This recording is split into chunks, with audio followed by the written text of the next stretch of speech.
There are moments in the nation's life, Madam Speaker, when people look to our leaders, not for applause lines, corporate buzzwords, social media clips, but for honesty, humility, seriousness. They look to this chamber and ask whether those entrusted with power truly understand the weight of the burdens on the shoulders of the people. Now is one of those times, because Canadians are tired. They are exhausted. Not because they don't want to work, but because they bear the burden of an extremely expensive government that takes too much and returns too little, that focuses on its own obsessions rather than on the needs of the people who pay the bills.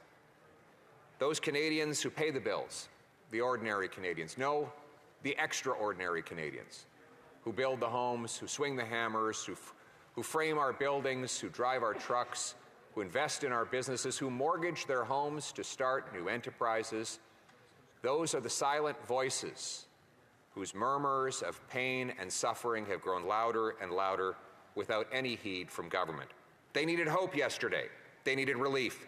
They needed evidence that someone in this government had heard them, believed them, respected their sacrifices, and was finally prepared to act in their interests instead of the government's interests. Instead, they were met with the most expensive failure in modern Canadian history.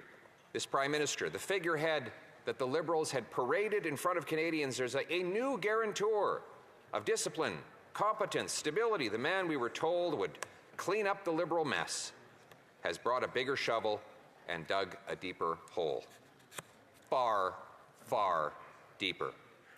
For nearly a year, the Liberals and their supporters told us that this Prime Minister was different than the man he had advised for the preceding 5 years. Smarter, more responsible, that he would be the adult in the room. But even before the budget was presented, the promises were all broken. It was revealed that the mythology was false, because this budget confirmed the truth. Until this government, in this government, there is no discipline, no restraint, no plan, only politics, posturing, and pain for the people who do the work, pay the taxes, and hold the country together. This Prime Minister is proving to be the most expensive in Canadian history. With a $78.3 billion deficit, his is twice the size that Trudeau left behind, $16 billion bigger than he promised, the biggest by far outside of the COVID period.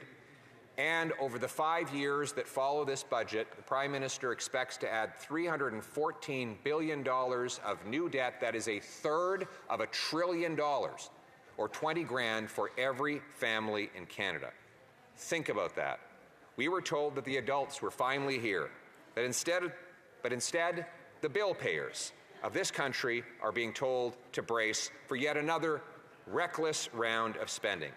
$10 million of new debt added every single hour. Every hour, Canadians trim groceries, delay children, move in with their parents, take on second jobs, while the government indebts them $10 million an hour. Not for homes, not for prosperity, not for any benefit of the people, but for the survival of the government itself.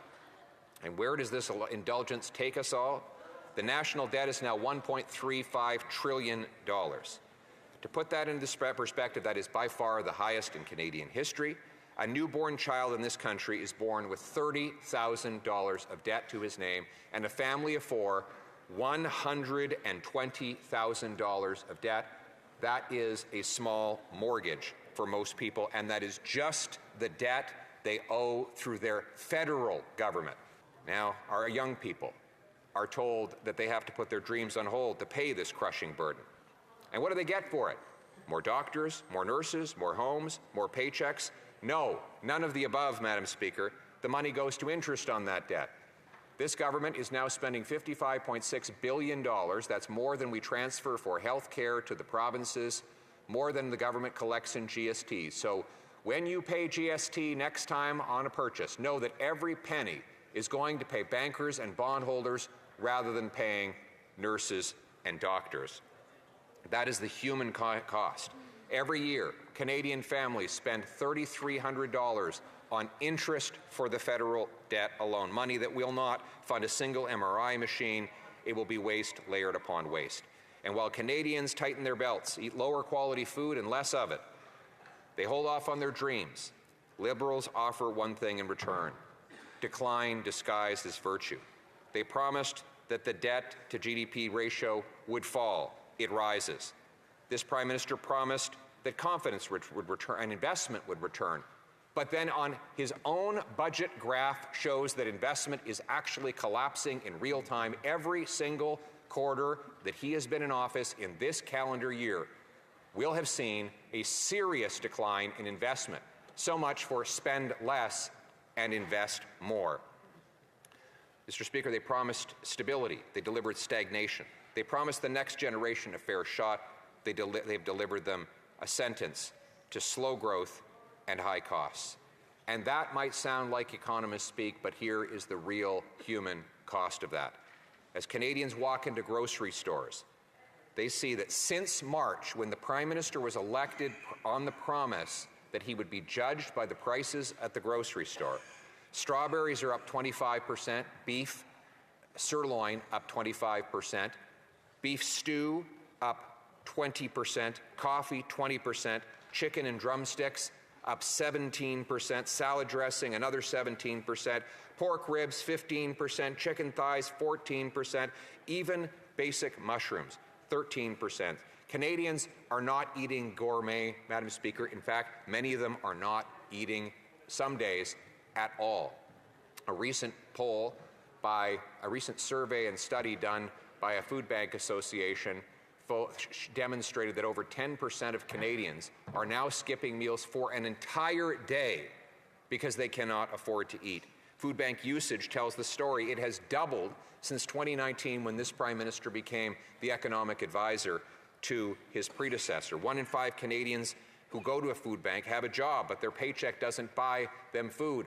And while the Liberals keep telling us that they're going to bring in a school food program, since they made that promise, children going to food banks have doubled to 700,000 a year. A month. 700,000 children a month are relying on food banks. And hanging over every farm, every factory, every trucker who moves goods, every person who has anything in a modern civilized life is the massive and growing industrial carbon tax. Yes, it is still there. It's true, the government has paused the visible carbon tax, thanks to Conservative pressure. But they have maintained, and in this budget decided to increase, the industrial carbon tax, which punishes those who produce food and those who build homes. Let me quote directly from the food professor, who warned, "It's not gone. The industrial carbon tax, the worst part, is still there. Only the consumer portion was reduced to zero. Processors and growers shoulder heavy costs. The industrial carbon tax remains. Pay attention. It continues to erode competitiveness in the agri-food sector. And most damning of all, the U.S. produces food more efficiently and more cheaply than we do. The cost gap is growing, not shrinking. When experts are practically begging the government to stop harming food production with high taxes on every aspect of the food chain, then this is a matter of ideology, not of human need. And let us be very clear what this tax actually is. It is a levy on the steel and the tractor that rolls across our fields. Every grain dryer that preserves and dries the harvest, every greenhouse heater that helps vegetables grow in the winter, every truck that ships food from farm to table, every bag of fertilizer, every pallet of lumber, every sack of cement, every pound of steel, every piece of rebar, every roofing truss, and every load of drywall becomes more expensive when you apply a carbon tax on the things that Canadians make. It might be a well-concealed tax, but it is an extremely expensive tax, one that the Prime Minister plans to more than double over the next several years and keep increasing even after that.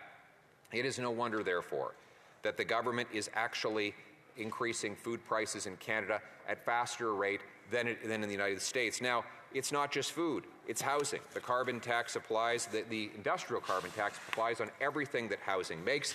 And to give a little bit of chump change back to a very small number of people who happen to meet the exact and highly limited definition, the government has provided a unworkable GST rebate, only going to first-time buyers who buy new homes.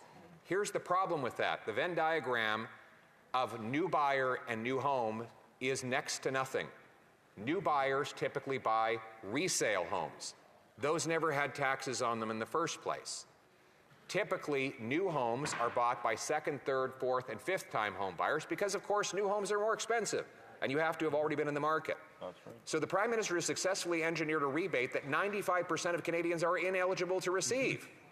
It's basically worthless to almost all of the people of the country. Meanwhile, he made a promise that he would help the municipalities cut their development taxes in half. That promise goes unkept, and so today, in this province of Ontario, 30% of the cost of a new home is taxes, taxes, and taxes. And the Prime Minister has not removed or eliminated those taxes despite the promise that he made in the election. And let me quote, therefore, Scott Anderson, Chief Executive Officer of the Ontario Home Builders Association, and I quote, "The government's inaction will put 40,000 jobs in Ontario at risk, from architects and engineers to trades and sub-trades across the residential construction sector. The estimated direct and indirect economic impact from these job losses on Ontario's economy is $5.3 billion. Meanwhile, our tradespeople are losing their jobs because homes are not getting built. Home building is collapsing after the Prime Minister promised that he would double it. Yesterday's budget makes the problem worse. We're failing to remove the taxes that were already there while piling on the new and more expensive industrial carbon tax. But what is most galling of all is the wordplay. Bonjour tout le monde. Is the wordplay that they use to justify it all. They say, we're not spending, we're investing. This sounds like a new buzzword, but it's actually very old. The Prime Minister Justin Trudeau claimed that he was going to invest when he promised a small deficit of $10 billion that would be gone in 3 years. Remember that?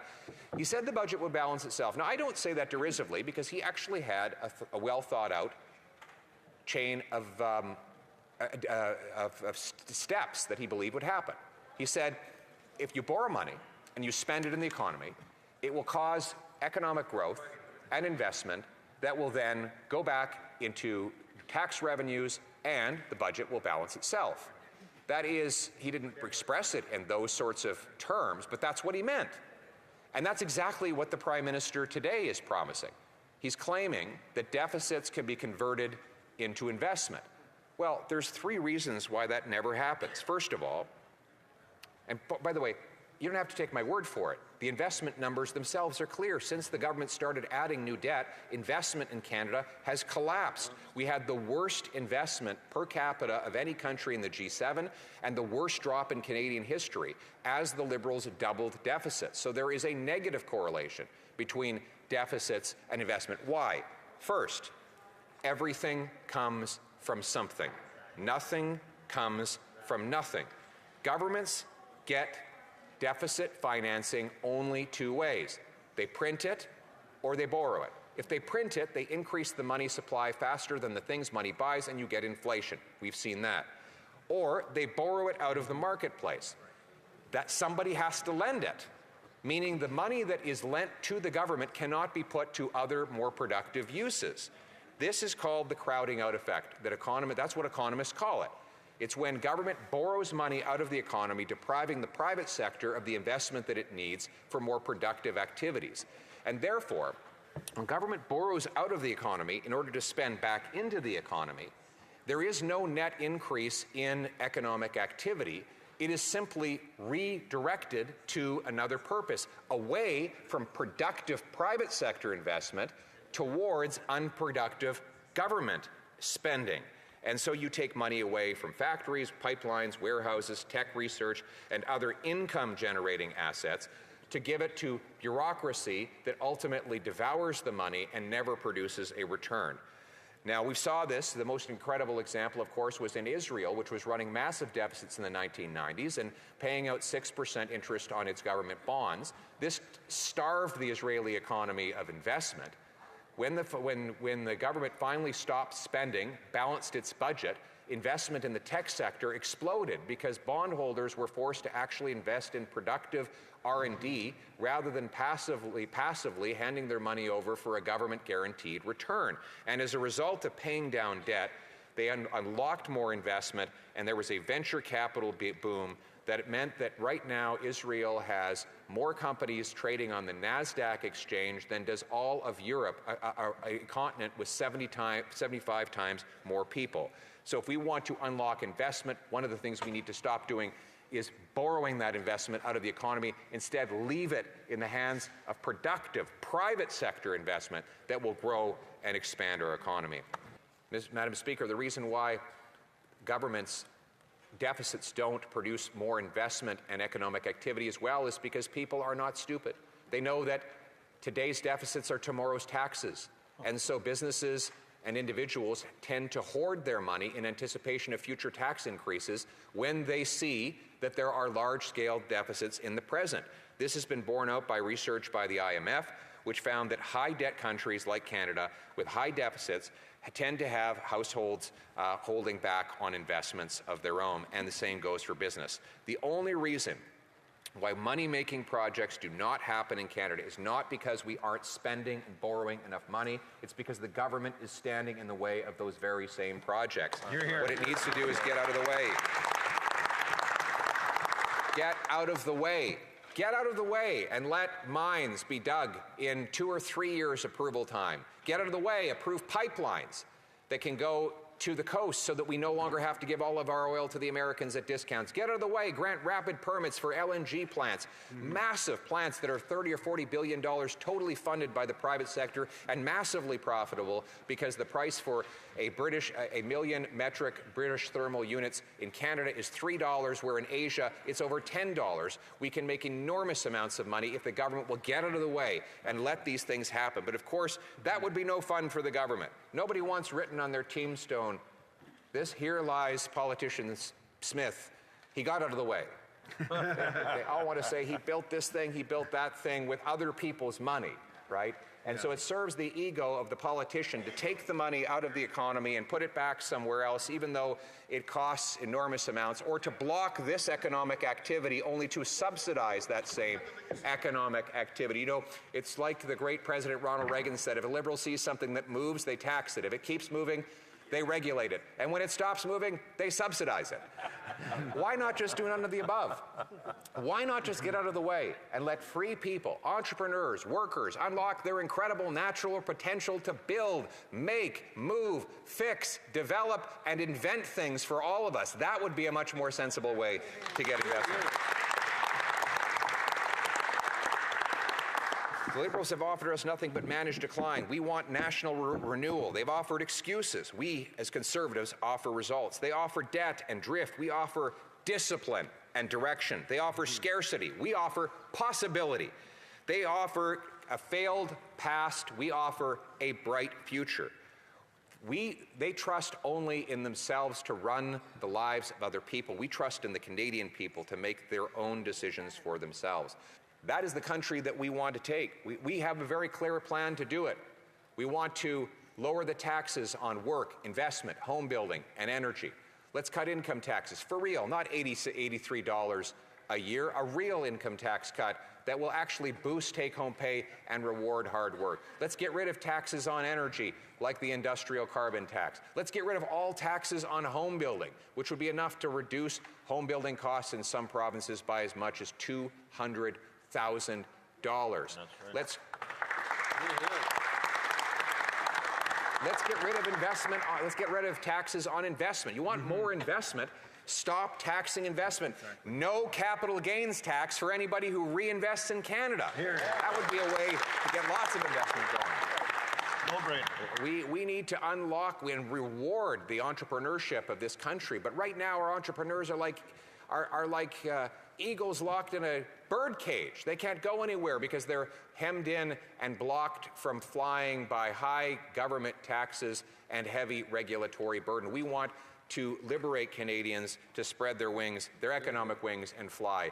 We want this to be the most rewarding place for people to work, start a business, build a home, dig a mine, set up a factory, make stuff again. That is the country that we envision, Madam Speaker. We want sound money so that when hardworking waitresses and assembly line workers get their paycheck and put it in the bank account, it doesn't lose its value with each passing day. That means we have to stop the violence the government is doing to our money. Stop the money printing.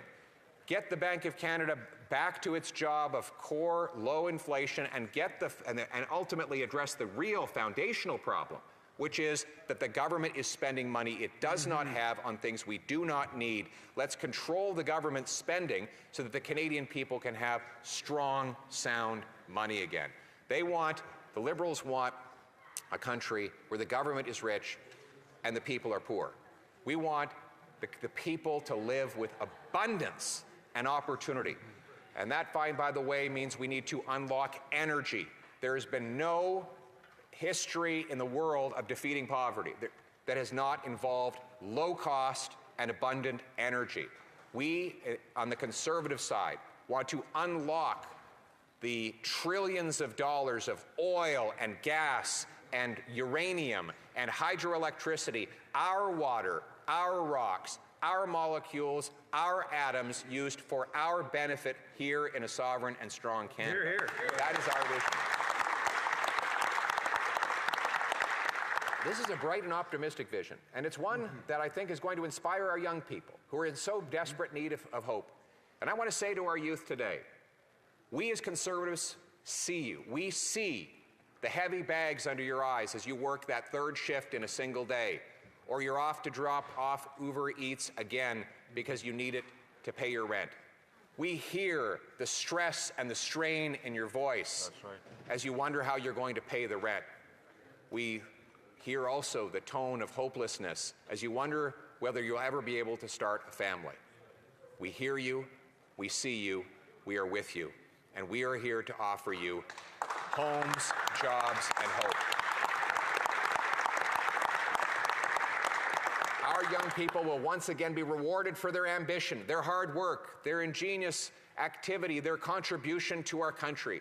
Their hard work will once again be liberated to their own benefit and to the benefit of all Canadians. We are not here to tell our youth who have done nothing but sacrifice since their teenage years that they need to sacrifice more at the altar of a costly, confiscatory, and expensive Liberal government. The hard work of our young people should go to their benefit. This should be a land of promise, freedom, and opportunity for our youth. And so we reiterate that what this country needs is an affordable budget for an affordable life for all of our people, in a country that rewards hard work, unlocks entrepreneurs, a nation not of bureaucrats and busybodies, of rulers and rule makers, of gatekeepers and grandees, but instead a nation of adventurers and artists, of entrepreneurs and explorers, of workers and warriors, of pioneers